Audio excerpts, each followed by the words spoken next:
예, 잠시 후 8시 40분쯤이면 박근혜 전 대통령이 의왕에 있는 서울구치소를 나섭니다. 예, 재판은 한 10시경부터 시작이 될 텐데요. 첫 재판이 열리는 거죠. 40년 지기 최순실 씨도 이 법정에 나란히 같이 서게 됩니다.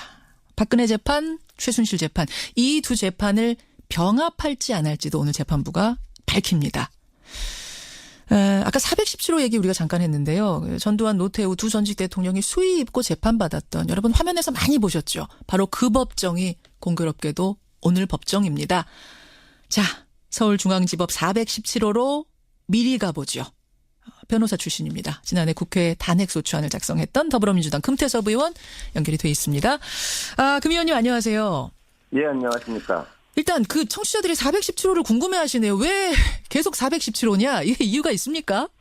저도 정확한 이유는 모르겠는데 아마 큰 법정을 고른 것이 아닌가 싶습니다. 제일 커서. 사건 관련자들이 워낙 많고 또 초기에 언론에도 공개되고 하기 때문에 예. 가장 많은 사람들이 들어올 수 있는 대법정을 고른 것이 아닌가 생각을 합니다. 그렇군요. 특별히 전직 대통령은 여기 세워라 뭐 이런 건 아닌 거예요? 그런 거는 없죠. 근데 전직 대통령이 다시 또 형사재판을 받는 모습을 보게 되니까 참 이런 일이 다시는 없어야겠다는 생각이 듭니다. 찹찹한 아침. 예. 박근혜 전 대통령이 구속된 게 3월 30일이니까 이게 53일 만에 첫 재판인데 일반적인 사건들보다 이게 좀 늦은 거라면서요? 예, 이렇게까지 늦어지는 경우가 잘 없습니다. 더군다나 이 사건은 지금 재판할 내용이 대단히 많은데 전직 대통령 형사재판 말씀을 하셨지만 그 전두환 노태우 사건 때도 이렇게 늦지는 않았다고 기억이 납니다. 그래요? 아마 또 대선 일정도 고려했던 것이 아닌가 그런 생각이 드는데 다만 이제 그 사이에도 공판 준비기일을 계속 열면서 재판을 준비해 왔기 때문에 집중적으로 진행을 한다면 주어진 기일 내에 다 마칠 수 있을 것이라고 생각을 합니다. 그렇게 보세요. 아무래도 전직 대통령이다 보니까 이게 소소한 데부터 큰 데까지 궁금증들 지금 많이들 보내주시는데 일단은 53일 만에 과연 어떤 모습으로 등장할까요? 많이들 궁금해하세요. 직전 대통령이다 보니까 더 아마 좀들 궁금들 하시는 것 같은데 좀 이야기를 들으신 게 있습니까? 그 언론에 보도된 것만 봐도 대체로 내용은 알 수가 있는데요. 예, 그 사이에서 이제 보통은 재판이 시작되면은 바로 공판이 열려서 거기에서 공소사실에 대한 피고인의 입장을 듣게 됩니다. 부인을 하는지 인정을 하는지. 근데 이 사건은 집중적으로 진행을 해야 되기 때문에 공판 준비 기일에서 그런 입장을 들었고 또 어떤 증거를 사용할 것인가. 증거 능력을 놓고도 양측이 많이 다투기 때문에 법원과 그것을 협의한 것으로 보입니다. 또 변호인 측에서도 사실 이 수사 기록 자체가 정말 방대해서 그걸 보면서 준비했을 것으로 보입니다. 그 미결수라서 사복을 입어도 된다고요, 오늘? 예, 기본적으로 형사 절차상 유죄가 확정되기 전에는 무죄로 추정되기 때문에 본인이 선택하면은 사복을 입을 수가 있고 지금 최순실 씨나 이재용 씨 같은 경우도 사복을 입고 재판을 받고 있습니다. 그렇죠. 이것도 참 글쎄 중요한 사안은 아닌데 많이들 궁금해하시는 게 트레이드마크인 올림머리 할 수 있느냐 없느냐 이 질문도 많이 들어와요. 그거는 보안상도 불가능할 것으로 보입니다. 저도 올림머리를 해본 적은 없지만 머리핀이 많이 필요하다고 하는데 그 수용시설에서 머리핀 같은 것을 사용할 수는 없습니다. 그렇죠. 안전사고 우려도 있고 여러 염려가 있기 때문에 그것은 안 될 것으로 보이네요. 8시 40분쯤에 구치소에서 나오는데 법정으로 이동할 때는 당연히 일반 호송 차량 타는 거죠? 예, 그렇게는 알고 있는데 보도된 것처럼 최소한의 경호상의 문제 같은 것이 있기 때문에 언론사 차량들도 많이 따라붙지 않겠습니까? 그렇죠. 그런 점을 고려해서 조금 좀 조정을 하지 않을까 싶고요. 다만 일반인에 비해서 특별한 대우가 있다거나 그런 것은 없을 겁니다. 오늘 호칭도 전직 대통령 아니잖아요. 호칭도. 피고인이라고 부르게 피고인이라고 됩니다. 부르고. 재판 과정은 앞에 일부만 공개된다. 이렇게까지 알려졌는데 어느 정도나 공개가 되는 건가요? 재판은 기본적으로 공개 재판입니다. 모든 성폭행 사건이라거나 청소년 사건이라거나 특별한 것이 아니면 공개가 되는데요.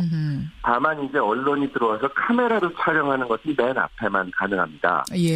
워낙은 재판은 거의 모든 재판이 언론사에 카메라 같은 것이 들어올 수가 없어서 예전에 보면 신문사에서 그 화백들이 그림으로 그리기도 하고 전두환 노태우 대통령 때도 그랬는데 재판부에서 허가하면은 카메라가 들어올 수 있고 이번 사건의 경우에도 맨 처음 시작할 때 장면은 카메라에 찍도록 재판부가 허락을 했습니다. 한 2, 3분 정도 공개될 거다 맞습니까?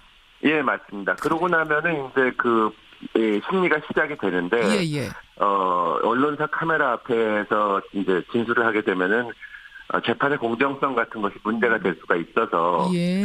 첫 모습만 보여주고 실제로 심리가 진행되는 것은, 카메라는 빠질 비공개로, 것, 언론 빠질 겁니다. 비공개로. 예. 근데 지금까지는 최순실 씨가 따로 재판을 받아왔는데 오늘 어떻게 나란히 법정에 서게 된 건 어떻게 된 거예요? 이게 원래 이런 관련 사건에서는 당연히 같이 쓰게 됩니다. 예전에 기억하실지 모르지만, 전두환 노태우 대통령도 같이 재판을 받았었는데, 그때 화제가 됐던 장면이 옆에서도 전두환 전 대통령이 노태우 전 대통령의 손을 잡았죠. 이렇게 맞아요. 커플처럼. 그래서. 그렇죠.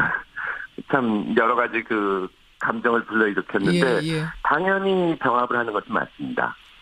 아직 병합이 최종 결정은 안 났다면서요. 서로 거부해서. 예, 워낙 이 병합을 하면 안 된다고 강하게 주장을 해서 그런데. 예. 사실 일반적인 재판 상식으로 변호사의 입장을 생각할 때는. 예. 병합이 오히려 피고인들한테 유리합니다. 근데 왜 지금 서로 안 하겠다고 하는 거예요? 하나로 묶자는데. 지금 겉으로 내세운 이유는 유죄 판결을 가질 수가 있다고 하는데. 어허. 만약에 최순실 씨 재판에서 어떤 증인이 유죄 얘기를 하거나 혹은 최순실 씨가 그런 얘기를 하면 예. 소송 전략상 그냥 같이 있다가 즉석에서 적극적으로 반박을 해야만 오히려 유죄를 막을 수가 있고 피고인한테 유리한데요. 사실 이 중요한 건 뭐냐면 이런 정도의 형사 사건에서 무죄가 받으려면 예. 단순히 검찰 측 증거가 부족하다는 얘기를 하는 것만으로는 어렵습니다, 현실적으로. 실제로는 피고인 측의 스토리를 얘기를 해야 됩니다. 스토리요? 예를 들어서, 박근혜 대통령 입장이라면은 본인은 몰랐는데, 최순실 씨가. 이리저리 했다. 개인적으로 비리를 저지른 것이다. 예. 근데 그런 얘기를 하기가 입장이 곤란해서 그런 게 아닌가. 그런 것을 보면 아직도 이 사건은 정말 미스테리라는 생각이 듭니다. 아직도 미스테리. 최순실 씨랑 박근혜 대통령의 공모 사실이 인정이 되든 안 되든 박근혜 대통령 입장에서는 왜 이런 일이 벌어졌는지. 그러니까 거의 지금 현재 언론에 나와 있는 증거만으로도 인정할 수가 있고, 박근혜 대통령도 어느 정도는 인정한 공무상 기밀 누설 같은 경우가 있는데. 그런 것을 들이댔을 때 왜 이 사람한테 자기가 대통령으로서 이런 정보를 줬는지가 명확하게 본인이 말한 적이 한 번도 없거든요. 그렇죠. 그런 얘기를 하기가 인간적이나 감정적으로 불편해서 그런 것이 아닌가. 근데 사실상 어떻게 보면은 소송 전략적인 점보다도 개인적인 관계 때문에 그런 것이 아닌가 하는 추측이 드는데 정말 이해하기가 어려운 얘기입니다. 그러니까 법조인으로서 보시기에는 이런 경우에는 99.99999% 병합 하나로 재판 묶는 게 당연한 거군요. 예, 오히려 피고인 측에서 유리하기도 하고. 예, 피고인 측에서 병합을 해달라고 요청을 해야 됩니다. 그러니까 이게 그런 의미에서 미스테리라는 거예요. 미스테리라는 말씀이에요. 그런 의미에서 미스테리고 사실 사건 내용 자체도 지금 특검사나 이런 것을 통해서 상당히 밝혀졌다고는 하지만 우리나라 사정을 잘 모르는 외국 사람들이 물어본다면 도대체 대통령이 왜 그런 짓을 했냐. 여기에 대해서 말을 해줘야 될 사람이 박 전 대통령인데 그렇죠. 한 번도 그게 없지 않습니까? 그러니까 심지어 무속 이런 얘기가 나오기까지 한 것도 아직도 그 부분이 불분명한데 이제 간접적으로는 박근혜 전 대통령 쪽에서는 최순실 씨의 개인적인 비리다. 그 사람이 이런 식으로 얘기를 했는데 최순실 씨 앞에서 차마 그런 얘기를 못해서 그런 건가. 그런 추측까지 듭니다. 알겠습니다. 어쨌든 거의 100%, 99.99% 이 재판은 하나가 될 거다. 이런 말씀이시고. 예, 그렇습니다.